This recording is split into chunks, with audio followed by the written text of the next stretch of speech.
In 1904, this family took a picture. Decades later, they find something sinister. In November 1978, Sarah Henderson entered her deceased grandmother's study in the family's Lincoln Park mansion. The Victorian home had belonged to the Henderson family for over 70 years, and Eleanor Henderson had been its meticulous keeper of memories and documents.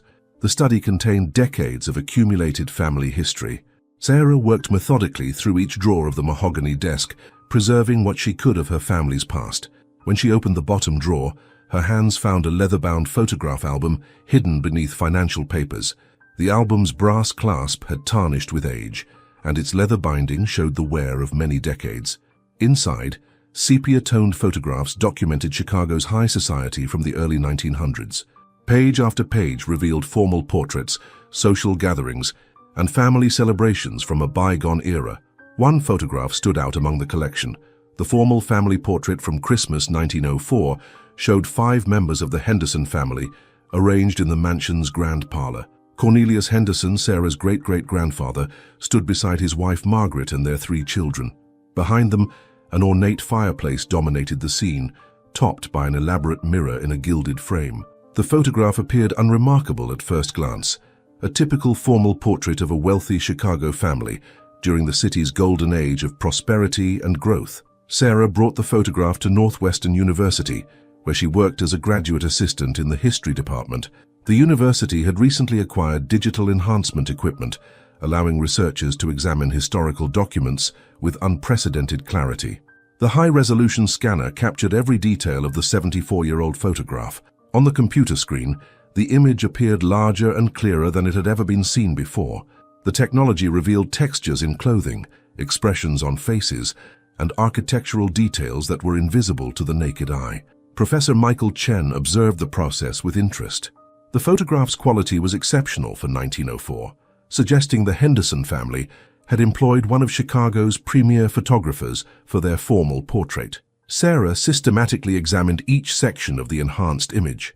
She studied the faces of her ancestors, their period clothing, and the rich Victorian details of the parlor. Every element appeared exactly as expected from a wealthy family's Christmas portrait.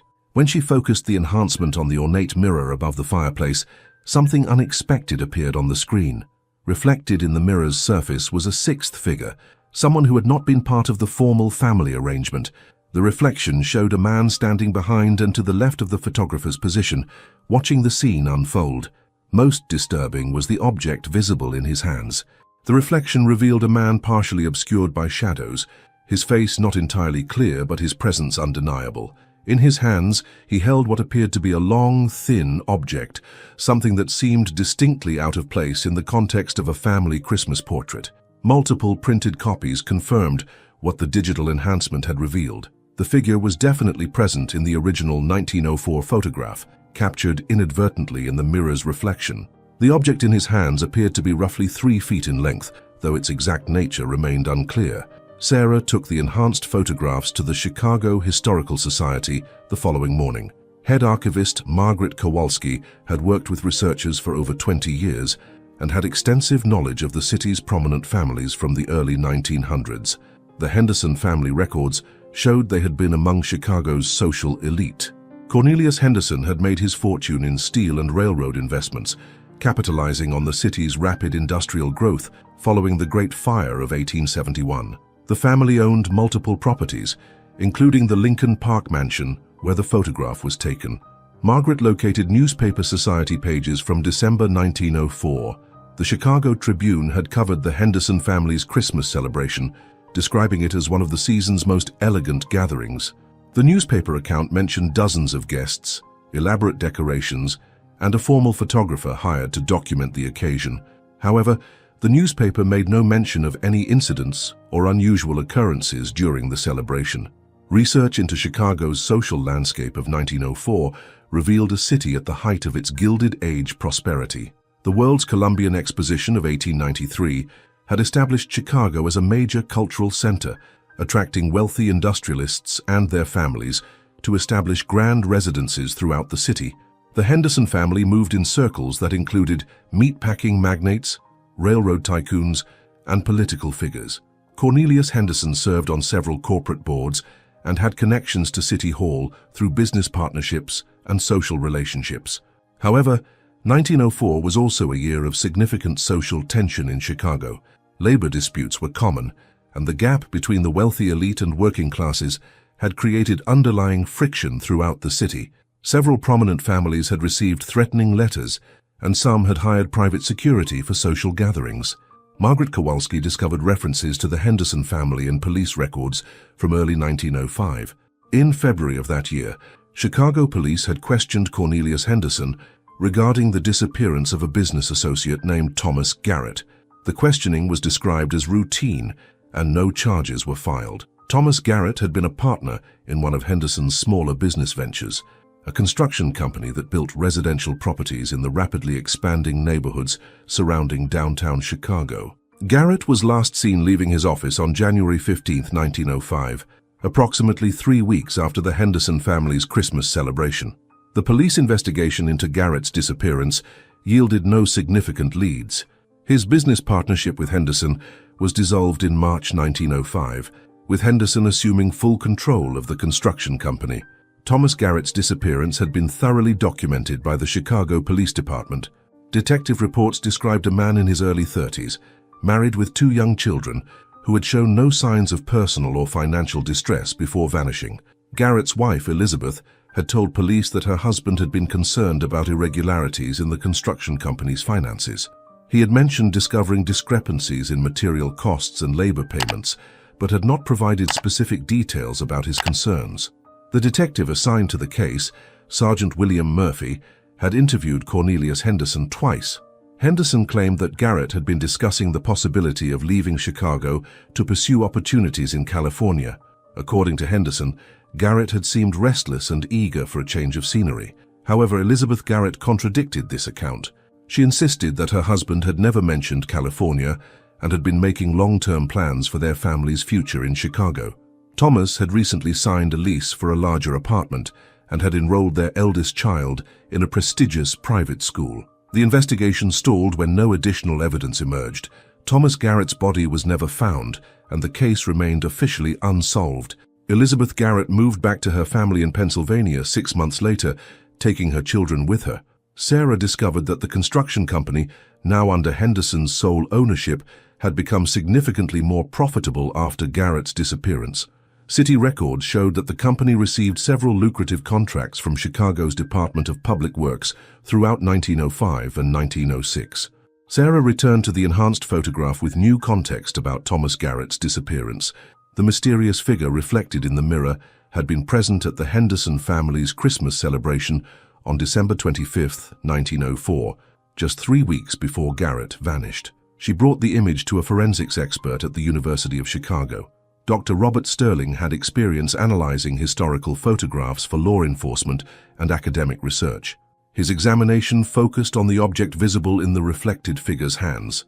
Using advanced digital analysis techniques, Sterling determined that the object was approximately 36 inches in length and appeared to have a handle at one end.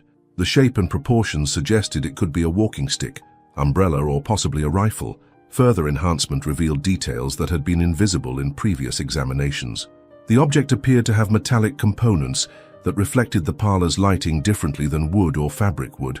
Sterling's analysis suggested the object was most likely a rifle or shotgun. Sterling also analyzed the figure holding the object. The man's clothing appeared formal but less elaborate than the Henderson family's attire. His posture suggested he was not a guest at the celebration, but rather someone with a specific purpose for being present. The positioning of the figure, standing behind and to the left of the photographer, would have given him a clear view of the family during the portrait session. He would also have been largely hidden from the family's view, visible only to someone who knew to look for his reflection in the mirror. Dr. Sterling noted that the figure's presence appeared deliberate rather than accidental. Armed with forensic analysis suggesting the mysterious figure had been carrying a weapon, Sarah returned to the Chicago Historical Society to search for connections between the Henderson family and anyone who might have had reason to threaten them. Margaret Kowalski helped locate business records from Henderson's various enterprises. The construction company's files revealed that Thomas Garrett had indeed discovered financial irregularities before his disappearance. Garrett had documented inflated material costs and ghost employees on several city contracts. More significantly, Garrett had identified a pattern of kickbacks being paid to city officials in exchange for construction contracts. He had compiled evidence showing that Henderson's company was systematically overcharging the city for public works projects and splitting the excess profits with corrupt administrators. Garrett had scheduled a meeting with a Chicago Tribune investigative reporter for January 20, 1905, 5 days after his disappearance. The reporter, James McKenna, had been working on a series of articles about corruption in the city's contracting process. McKenna's notes, preserved in the Tribune's archives, showed that Garrett had contacted him in December 1904, claiming to have evidence of widespread corruption involving multiple construction companies and city officials. Garrett had promised to provide documentation that would expose what he called a conspiracy to steal from Chicago taxpayers. The Tribune had planned to publish McKenna's investigation in February 1905, but the series was cancelled after Garrett failed to appear for their scheduled meeting. McKenna's editor had decided the story was too dangerous to pursue without Garrett's testimony and documentation. Sarah realized that the mysterious figure at the Christmas celebration might have been connected to the corruption scheme that Garrett was preparing to expose. Research into Chicago's underworld of 1904 revealed that wealthy businessmen and corrupt politicians frequently employed private security and, when necessary, more dangerous individuals to protect their interests. The city's rapid growth had created opportunities for both legitimate prosperity and criminal enterprise. Sarah found references to a man named Vincent "Vinny" Torino in police records from the period. Torino was known to Chicago detectives as an enforcer who worked for various business interests, handling problems that couldn't be resolved through legal channels. Torino's description matched the general build and appearance of the figure reflected in the Henderson family mirror.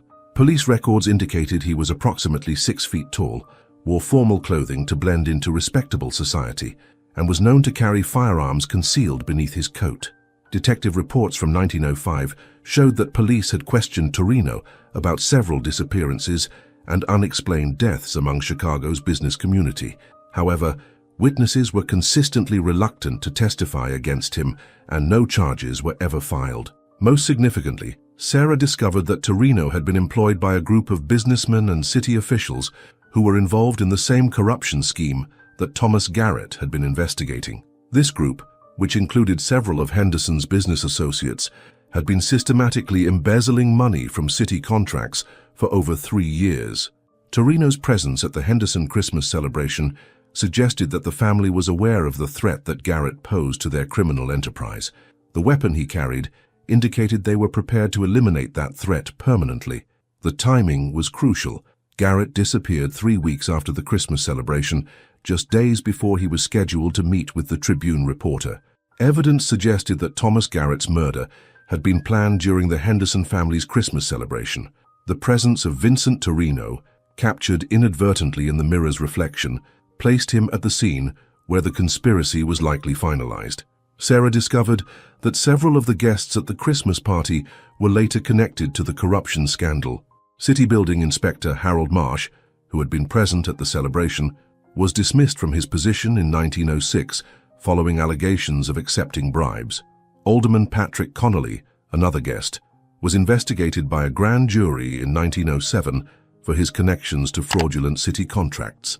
The investigation revealed that Henderson's construction company was just one part of a larger criminal network. Multiple companies were involved in systematically overcharging the city for public works projects, with the excess profits being divided among business owners, city officials, and corrupt inspectors. Thomas Garrett's evidence would have exposed the entire operation.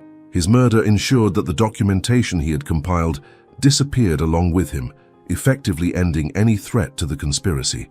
The Chicago Police Department's investigation into Garrett's disappearance had been deliberately undermined by corrupt officials within the department itself. Several detectives who attempted to pursue the case seriously found themselves reassigned to other duties or facing disciplinary action. Sergeant William Murphy, the lead detective on Garrett's case, was demoted to patrol duty in March 1905, just weeks after he had begun focusing on Henderson's business associates as potential suspects. The conspiracy continued operating successfully for several more years, generating enormous profits for its participants while defrauding Chicago taxpayers of hundreds of thousands of dollars. The 1904 Henderson family photograph had captured more than a Christmas celebration.